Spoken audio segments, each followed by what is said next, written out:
राधे राधे। कैसे हैं भाई आप सभी। देखिए आज एक नया सवाल है सवाल है। एक मोटर बोट जिसकी स्थिर जल में चाल 18 किलोमीटर प्रति घंटा है, 24 किलोमीटर दूरी चलती है धारा के प्रतिकूल जाने में और वही दूरी धारा के अनुकूल जाने में। प्रतिकूल और अनुकूल का मतलब है धारा की दिशा और धारा की विपरीत दिशा में। समझ गए भाई। क्योंकि मोटर बोट जा रही है, मान के चलो मोटर बोट इधर जा रही हो तो क्या पानी इधर बह रहा हो, जल, ठीक। या ऐसा हो सकता है मोटर बोट भी इधर जा रही हो और जल भी इधर बह रहा हो। दोनों की डायरेक्शन सेम भी हो सकती है और दोनों की डायरेक्शन अलग अलग भी। वो भी सवाल के अंदर बोल दिया है धारा के प्रतिकूल जाएगी, यानी धारा की दिशा में जाती है मोटर बोट तो माइनस होगी, और धारा के अनुकूल जाएगी, धारा के विपरीत जाएगी मोटर बोट, यानी धारा इधर बह रही हो और मोटर बोट इधर जा रही हो तो वो दोनों आपस में क्या होगी, ऐड हो जाएगी। क्या हो जाएगी भाई, चाल उसमें ऐड हो जाएगी। तो ऐसे सवालों में ये चीज़ समझनी बहुत जरूरी है।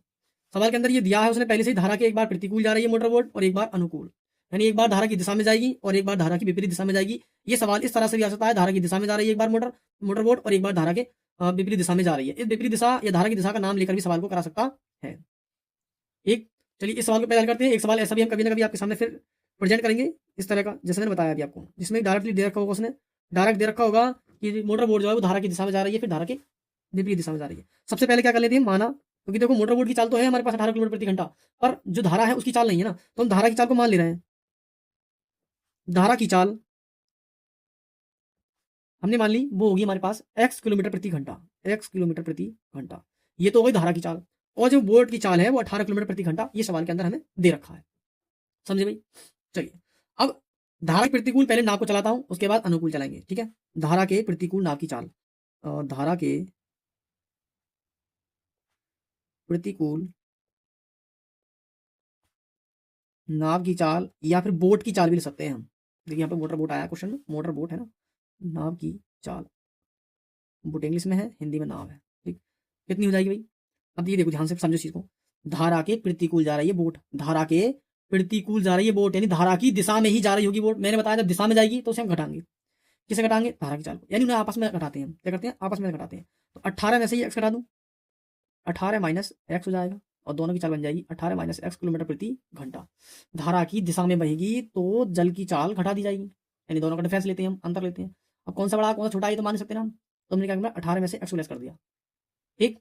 अगला, अब धारा के प्रतिकूल चला दी, जब अब अनुकूल चला दो, धारा के अनुकूल नाव की चाल या बोट की चाल, बोट इंग्लिश में है, हिंदी में नाव है। अब क्या कर रहे हैं हम, धारा की विपरीत यानी जुड़ जाएगा, दोनों की चाल कैसी हो जाएगी, जुड़ जाएगी और बन जाएगी 18 प्लस एक्स किलोमीटर प्रति घंटा।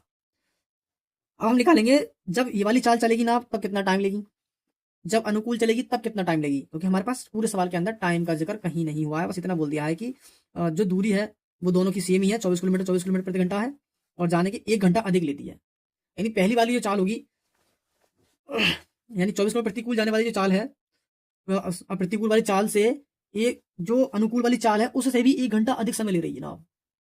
देखो अभी समझ में आएगा। देखो आपने और हमने ये पढ़ा है, चाल बराबर दूरी बटे समय, चाल बराबर दूरी बटे समय, ये फॉर्मूला पढ़ा है सभी ने। चाल बराबर दूरी बटे समय सूत्र होता ही है। अब धारा के प्रतिकूल लिया गया समय, यानी धारा की दिशा में चलेगी तब टाइम कितना लगेगा, मैं लिख दे रहा हूँ पूरा डिटेल में। धारा के प्रतिकूल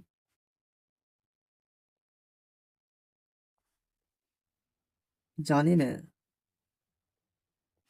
लगा समय, यानी धारा की दिशा में जाएगी तो कितना टाइम लगेगा, 24 बटे, देखो दूरी कितनी है टोटल सवाल के अंदर दे रखा है पहले से, कहाँ 24 किलोमीटर धारा के प्रतिकूल और वही दूरी धारा के, देखो ये लिखा वही दूरी धारा के अनुकूल, यानी ये वाली दूरी जो सेम, दोनों में सेम ही लेनी है। यानी दूरी कितनी है 24 किलोमीटर।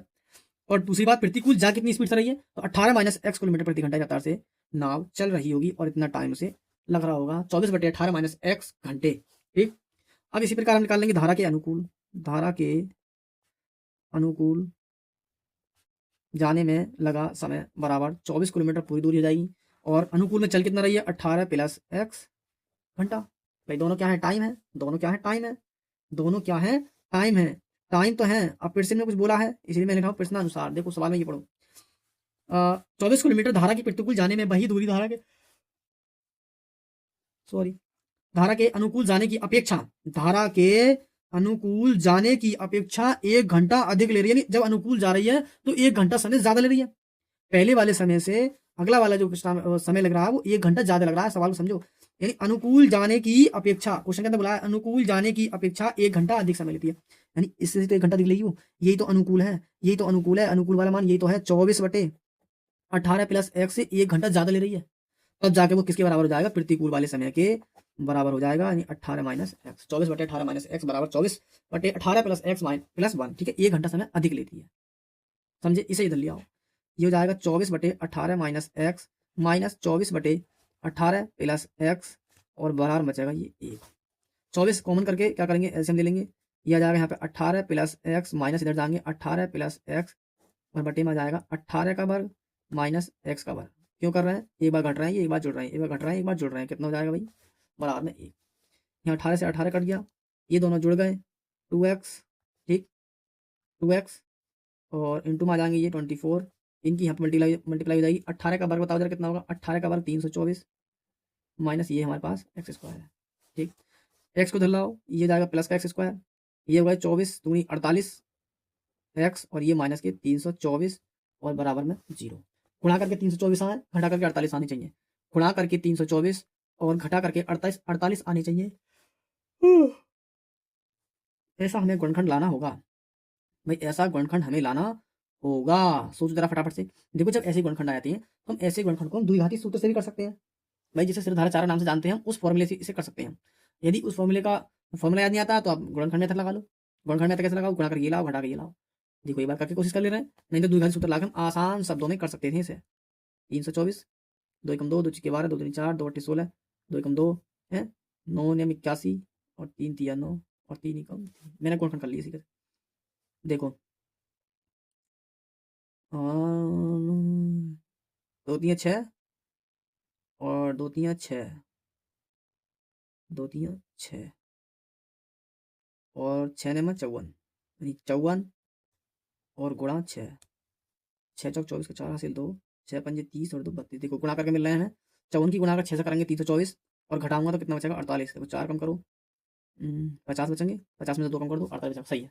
ये गुणनखंड मिल गया मुझे, x square plus 56 sorry 54 minus 6 बाहर एक्स और माइनस 324 और बराबर 0। ये जाएगा x square plus 54x minus 6x minus 324 और बराबर 0। समझ गए, ऊपर आ जाओ जरा, देखो इन दोनों में से कॉमन कर लो, यहाँ से हो जाएगा x कॉमन तो अंदर बचेगा x प्लस 54, यानी देखो यहाँ से x कॉमन कर लिया तो यहाँ बचेगा x प्लस 54, ठीक। अब माइनस के यहाँ से कॉमन कर दे रहा हूँ 6, माइनस का 6 अंदर कितना बचेगा, देखो यहाँ x माइनस का कॉमन कर लिया तो माइनस माइनस प्लस 6 से इन्हें भाग लगा दो, 6 से इन्हें भाग, 6 पंजे 30, देखो 6 पंजे 30 और 6 चौक 24, यानी 54 बार ही जाएगा, 54 बार ही जाएगा, बराबर में 0 चल जाएगा। ये वाली ब्रैकेट कॉमन हो गई, x प्लस 54 एक बार और ये x माइनस 6 एक बार और दोनों के बराबर 0। यहाँ से x का मान निकालो तो कितना आएगा जरा देखो, x की वैल्यू आएगी माइनस के 54, जो कैसी आ रही है, नेगेटिव आ रही है, कैसी आ रही है, नेगेटिव आती है। जब नेगेटिव आती है, क्या आ रही है नेगेटिव, धारा की चाल, तो नेगेटिव ली नहीं जाएगी, छोड़ दो इसे। क्या करेंगे, अगला उठा लेंगे, ये x माइनस 6 बराबर 0, यहाँ से x की वैल्यू निकाल लेंगे, कितना हो जाएगा 6, नहीं x का मान कितना है मेरे पास 6, यानी धारा की जो चाल है वो कितनी होगी 6, धारा की चाल कितनी हो गई 6 किलोमीटर प्रति घंटा, ये धारा की चाल हमारे पास हो गई। लास्ट में इसे और अच्छा बनाने के लिए हम ऐसे लिख सकते हैं, अतः धारा की चाल 6 किलोमीटर प्रति घंटा है। क्या सवाल समझ में आया भाई एकदम, ये पूरा सवाल है, इसके अंदर यही याद कराया था, धारा की चाल यानी x का मान मुझे निकालना था केवल।